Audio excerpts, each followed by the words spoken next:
In this video, I'll be surrounding the topic of firewall and its new one, next generation firewall. I'd like to share this sort of information from 4 sections. The first one, the basics of a firewall. And the next 2 parts will be doing some practical demo, UFW and PF And last of all would be next generation. I give you some general idea what the next generation firewall would be looking like. Okay, so what's a firewall exactly? Firewall is a system or group of systems that can enforce access control policy. You can come in, you cannot come in, you can go out, you cannot go out. The access control policy between two networks, actually between any networks, and such network will have a different security level. So firewall can be used to isolate our network to the internet. Also can be implemented or placed, between any networks, not just internet. Although we normally put a firewall at the boundary of our network, between our network and the internet. So what should the firewalls be deployed at?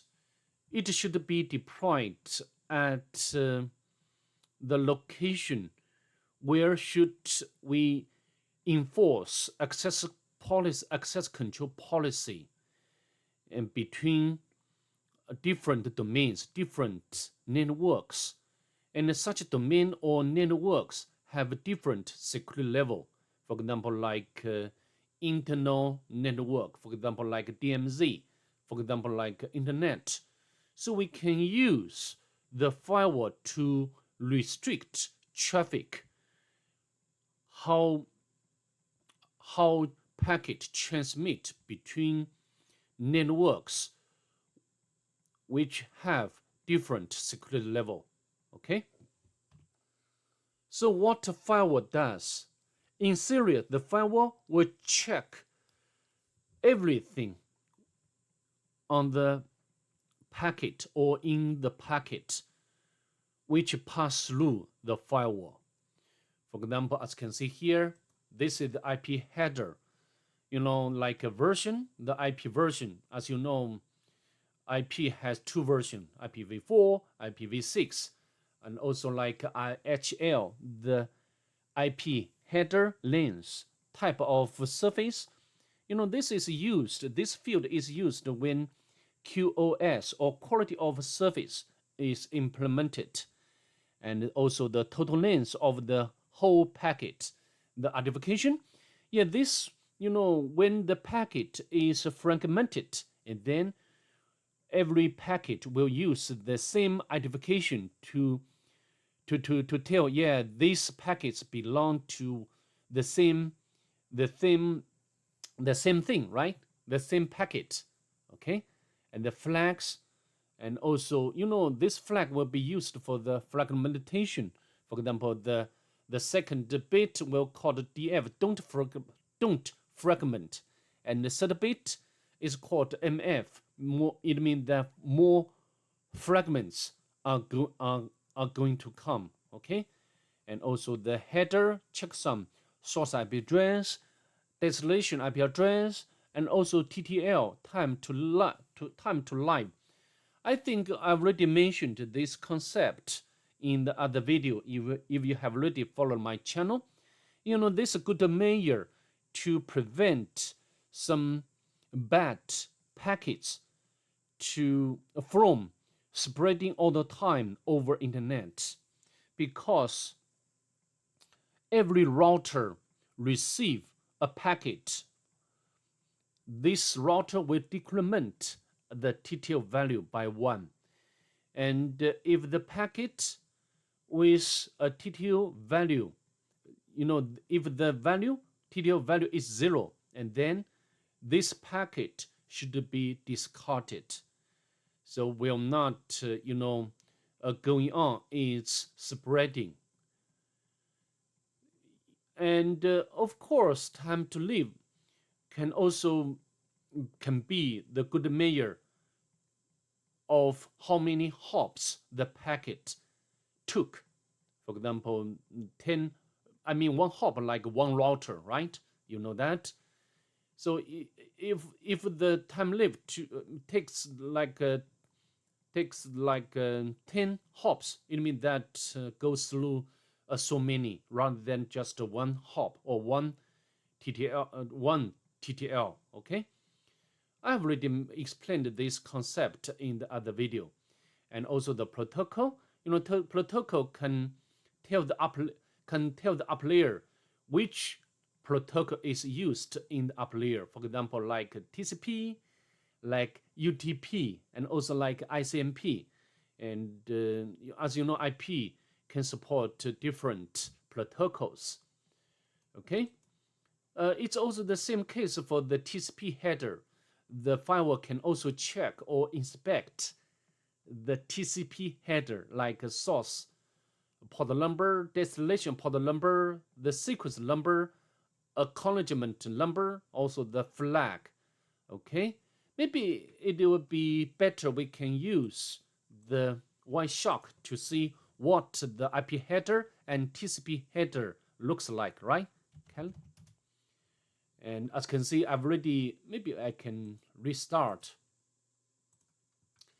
And you can trigger some traffic and go back. As you can see, so many packets have been sent to the peer, to the destination, and also has received response from the server. As you can see over here, this one, yeah, this is the sent from our own machine.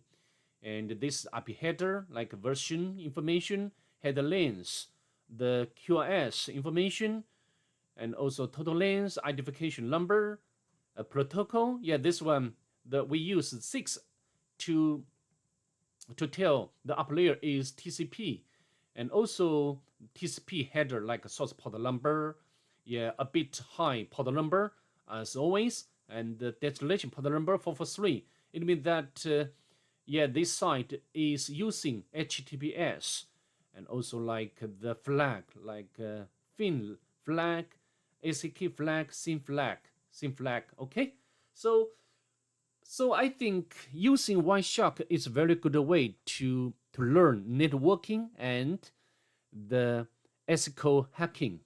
Okay, let's go ahead. So how many types of firewall available? And we have different ways to classify. The first way is hardware and software. Hardware means that all traffic firewall is implemented on the basis of firewall. You know, the like Cisco, like FortiGate, the firewall, their firewall belong to the hardware firewall. Okay, so this is some sort of separate piece of hardware, and all traffic need to go through this hardware. Another type is software.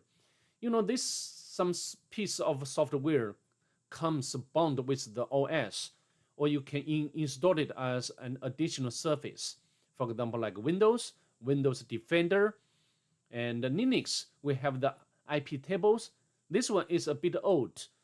Of course, this is also very strong, although it's very difficult to configure, to be honest.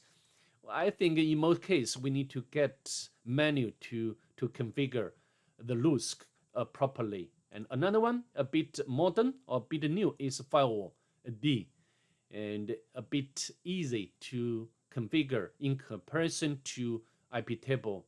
Although I will not use both IP table and the firewall. I'd like to use UFW, which will be covered later. Okay, let's go ahead. So another way to classify firewall would be the layers, what the firewall is working at. The more layers a firewall can inspect, the more sophisticated it gets, and the more processing power it needs. The first one is packet filtering firewall. And this one always checks like IP address, the port number. And so this is some sort of a stateless inspection firewall. And another one, stateful inspection firewall. From my view, in my view, this is very great development. I think it was developed by Checkpoint company, and this can give an additional layer of protection as it keeps track of the established TCP sessions. Later, I will explain this in a few seconds. And another one is proxy firewall, and this one will masquerade as the original client and request on its behalf. So it works like the agent, and this firewall will send request on behalf of the client, the real client, to the destination, to the server. So of course, because it works like an agent, and then it can even inspect the content of the payload of the packet. Sorry, so can provide more inspection capability. And last firewall is next generation firewall. Of course, as you can see from the name, it implies that this sort of firewall can inspect more. It can inspect all layers of the packet from the layer 2 up to the layer 7. And also the application is aware. So not only we can get the port number, we can get the exact application, also subsets of application. This would be very important for the firewall. For example, we can use the WhatsApp to make text chatting. However, if the people or the staff in the enterprise want to use the WhatsApp to make voice communication, this can be inspected and dropped or blocked. Okay, and also the access control can be based on the user rather than IP address and group. So now let me introduce some major types of firewall. The first one would be the packet filtering firewall, and this one has some advantages because it just check the second layer, the third layer and the fourth layer. So it will be perform, fewer evaluations or inspections, and the performance would be faster, would be better in comparison to other types of firewall, like application firewall, like next generation firewall. Okay, and also can provide a network address translation and the least expensive. However, it has its own disadvantage. For example, just check source and the destination, cannot do more inspection. Okay. And next, I'd like to introduce this one. I mentioned a bit earlier, the stateful inspection firewall. So before we go there, let me imagine if we do not have a stateful inspection, what will happen? What do we have to do? This firewall, this some sort of the packet filtering of firewall. In order, this client and this server outside of your network in the internet, even in the other country. So in order for the client to access a website, we should configure the rules, right? The action should be permit, and the source IP address should be this one, and the source port number, any destination IP address should be this one, the IP address of the server, and the destination port number is 8, and protocol is TCP. I think everything is very straightforward and clear, except this one. Why we use any as source port number? Because client always use the dynamic port number as source port number. Okay, so by this one, we can make a difference between the different sessions. For example, the client will communicate with this one. Also, at the same time, this client will communicate with other server, okay, like Facebook, Twitter, at the same time. So we can use different sort of port number to make or differentiate different sessions or collections, right? Oh, yeah, okay, I think so far so good. Okay, so the packet, the outgoing or outbound packet can arrive at the server, no problem. However, the question will be coming. In order to allow response to return the client, we need to specify the second rule. The source IP address is a server IP address, and the source port number, of course, is 80. Yeah, it's fine. It can be defined as fixed or known port number. And destination, yeah, okay, this is our PC. And destination port number, however, we need to put any because just mentioned, the firewall cannot determine the port number used by the client. So this will present us a security problem or threats because our PC now will be open to all port number. For example, other guy will try to connect to this open port number, and I think packet inspection or filtering firewalls are powerless, are useless against such security risks. Okay, so how do stateful firewall in comparison to the packet filtering firewall? We have the state table and also the engine. We have the state inspection engine, and every packet will be matching the state table. And this table will save all collections information, the IP address, the source IP address, the destination IP address, the source port number, and even the collection state. So, for example, if the client send a request to the server and will put this request or this collection information into this table, and this one at this point not established, just half opened, and so if the response go back and okay, we'll check the table. Yeah, I check. Yeah, whether there is, because at this time the server will reply back a SYN and ACK flag on, right? I think I've already explained this in the Nmap lesson. Okay, so we check. Yeah, it's there. The SYN packet or SYN collection is already there, and then the firewall, the state inspection engine can allow this packet come back and arrive at the client. Okay, so I think I've already made it clear. And the state for inspection firewall, also the performance is good because just only inspect the 2 layer and the third layer, and also the transport layer. So it would be faster than application proxy.